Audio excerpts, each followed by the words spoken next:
السلام عليكم ورحمة الله وبركاته. الحمد لله. الحمد لله الذي نحمده ونستعينه ونستغفره ونؤمن به ونتوكل عليه أما بعد.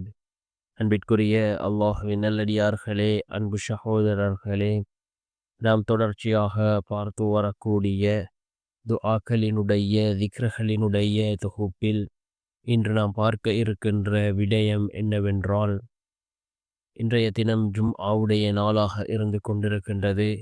ஃபஜ்ருடைய தொழுகையை தொழுதுவிட்டு நாம் இந்த துஆவை ஓதி அல்லாஹ்விடம் பிரார்த்தனை செய்வோம்.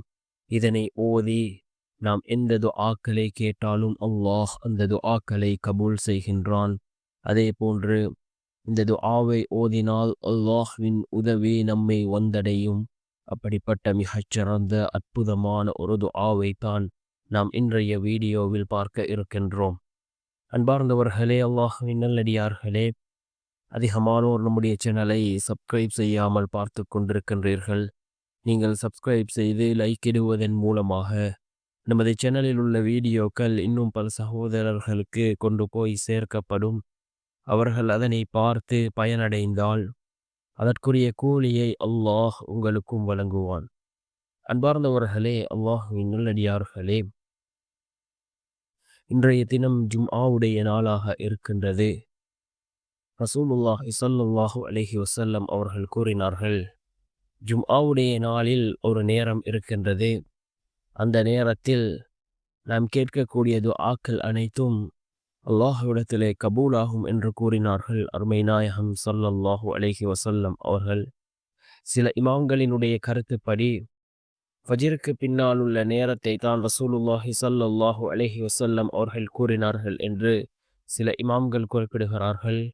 அதே போன்று இன்னும் ஒரு ஹதீஸ் இருக்கின்றது, யார் ஃபஜ்ருக்கு பின்னும் அசருக்கு பின்னும் அல்லாஹ்வை நினைவு கூறுகிறார்களோ அல்லாஹ் அவர்களுடைய எல்லா தேவைகளையும் பூர்த்தி செய்து கொடுப்பதாக அல்லாஹ் ஹதீஸே குதுசியில் கூறுவதாக அருமை நாயகம் ஸல்லல்லாஹு அலைஹி வஸல்லம் அவர்கள் கூறினார்கள்.